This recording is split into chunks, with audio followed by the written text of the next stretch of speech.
thanks for everybody being here since Thursday. I really appreciate that.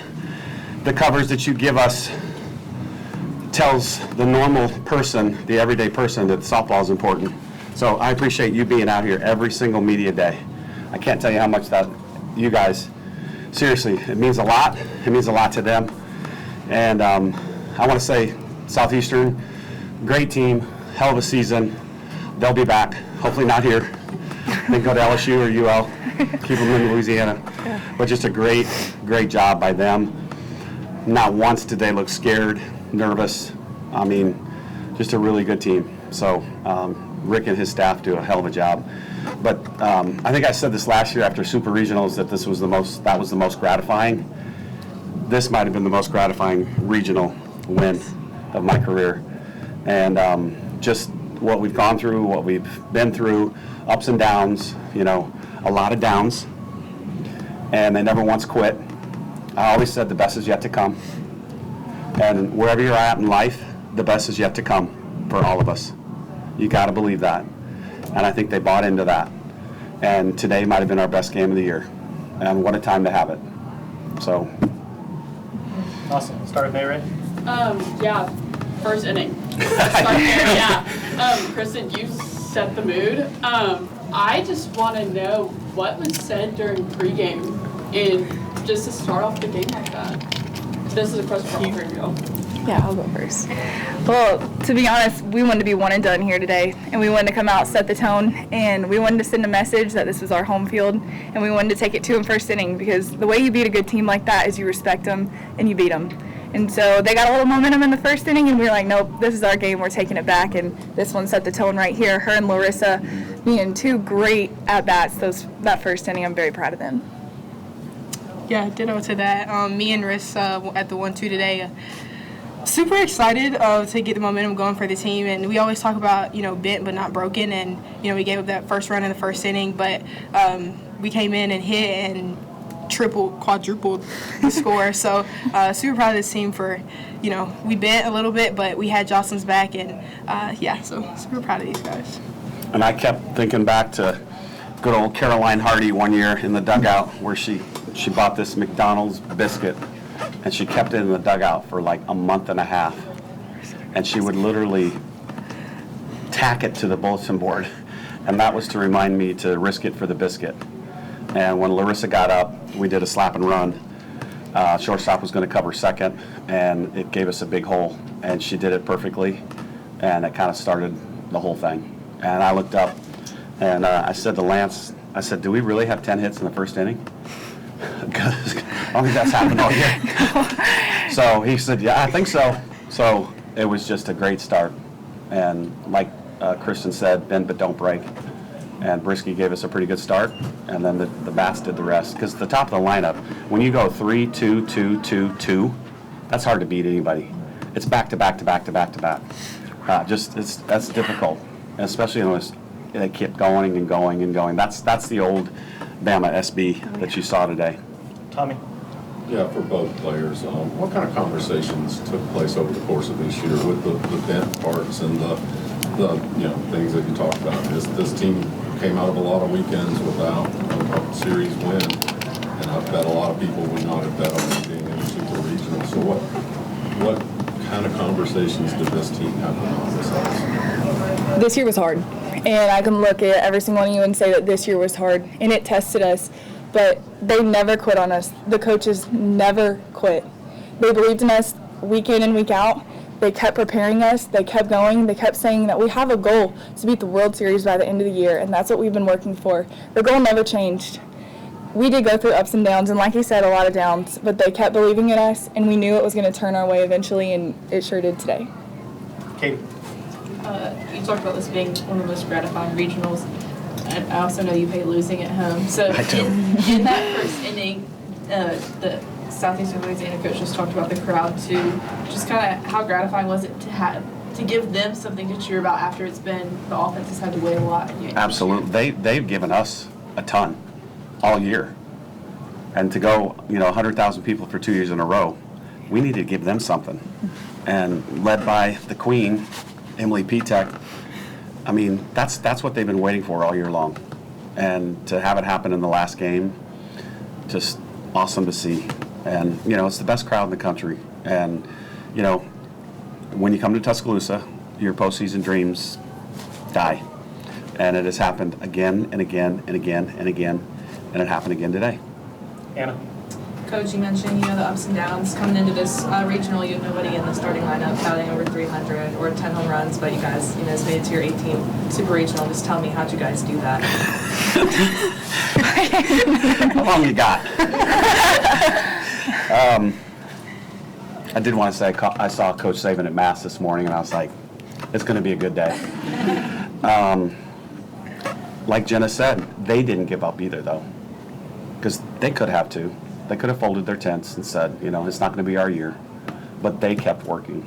And when a kid keeps working, you keep working, because they're not giving up, and we're not either. And it was a lot of patience. Mm-hmm. What do you think? Oh, a lot of patience. A lot of patience. Because if you really knew me, you would know that I don't have a lot, and maybe this year taught me that. You did very well. Sorry, Coach. No, it just took a lot from everybody, and it's just really gratifying to see it happen in the end. Paige? Coach, throughout this entire season, or this series especially, Jenna and Kristen have always been in the mix when it comes to huge plays, momentum shifts. Can you just talk about their impact? Oh, it's huge. Jenna is a fifth-year player, the leader of the team, on and off the field, low maintenance, exactly what you want, 2 degrees from Alabama, 4.0, the whole thing. Should have been homecoming queen like Montana. We could get into all kinds of stuff. And then Kristen is the best athlete on the team, the fastest kid on the team, probably the strongest pound for pound. Michelle Diltz, our strength coach, calls her the freakiest athlete she's ever worked with. And that's the product, what you see on the field. We all knew that they could do it, and sometimes you got to talk them into it. And maybe this weekend they fully believed in their abilities. Ariel? Jenna, I know the job is still not done yet, but I need to be able to have your time here at Rhodes and just kind of reflect on what it's meant to you, this crowd, this place. Just, again, job's not done yet, but just this place in general. Yeah, I got to first give God all the glory, because let me tell you, there have been a lot of ups and downs in my career, but He has been my constant.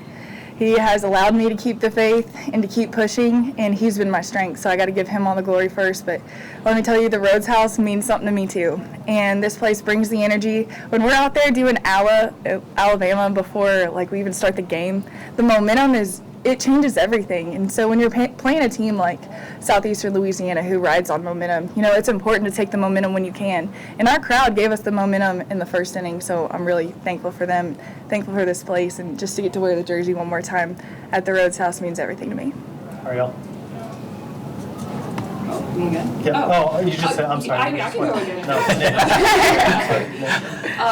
For Murph, too, Southeastern Louisiana coach came and said it was an honor to play here, too, and just what you built over the past 20 or so years. Has that kind of sunk it in, just to say, the best crowd, best everything, just putting softball on the map here? With moments like this, has that kind of sunk it into you?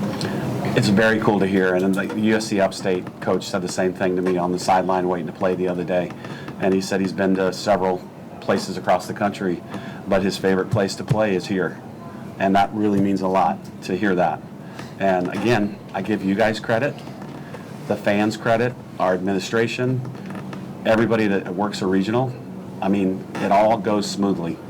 And the energy, you want somebody to, like the state tournament. Alabama State Tournament now is in a high-class, great venue.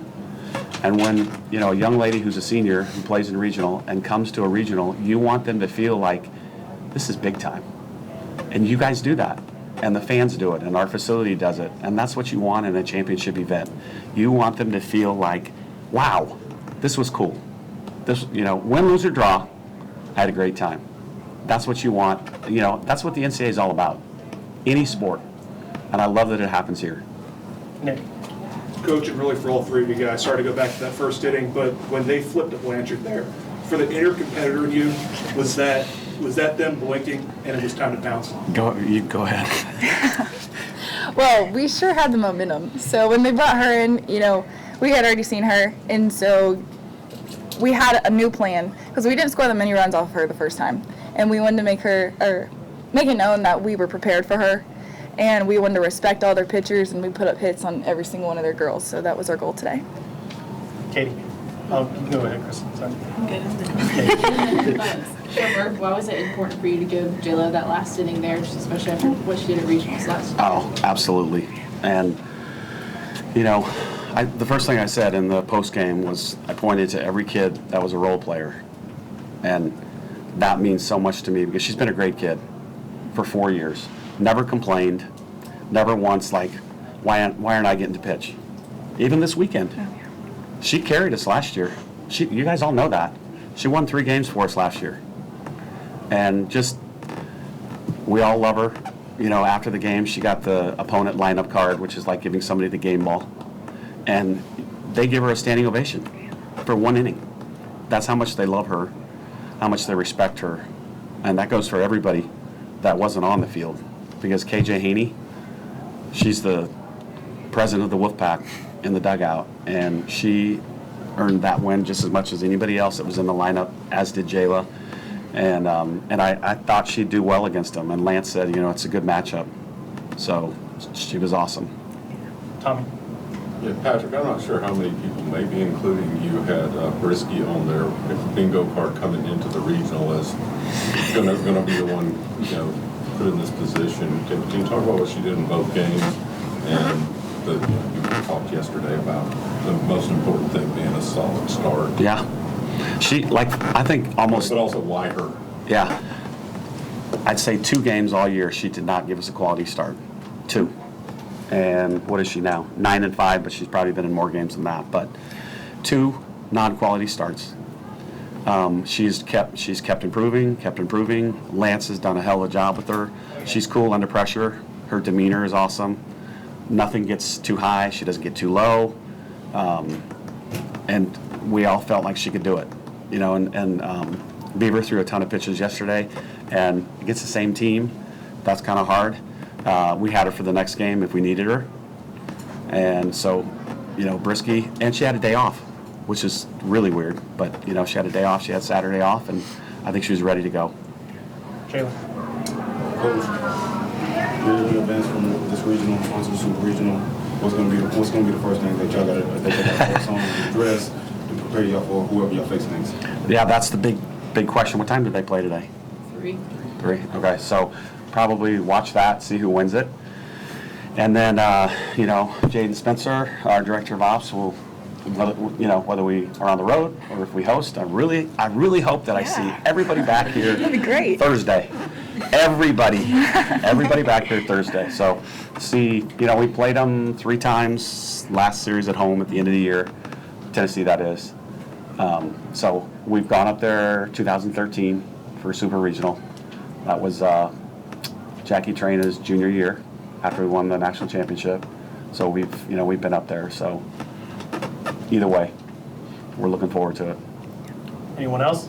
Yeah, Go ahead. if you are on the road for a regional, would you prefer to be somewhere, a ballpark, you know your routine, you know your restaurants, all just stuff like that? I think so, because, you know, shoot, this is 28 years, so I know. How many times have you been up there? Twice? Twice. Yeah. So some of the kids haven't played there, some, you know, the older ones have. But getting around, that's kind of a big deal, you know. You know where you're going. We know the hotel probably. I don't know yet, but familiarity is good. Johnny, close us out. Coach, Alabama softball isn't typically in the position of being the underdog, but if you do go into Knoxville, everyone will be picking against you. I know you have some forms of motivation that you use throughout the athletic department. Do you have an underdog kind of, yeah, you already got one? Oh, yeah, hell yeah. I'm not going to give it to you now, but maybe Wednesday. No, it's like, who cares? Who cares? We survived, and we're advancing. That's it. That's all we wanted to do, whether it was 1-0 or 12-2. Okay? We're in a position now. We get an opportunity. We want the opportunity. They're all excited. Let's do it.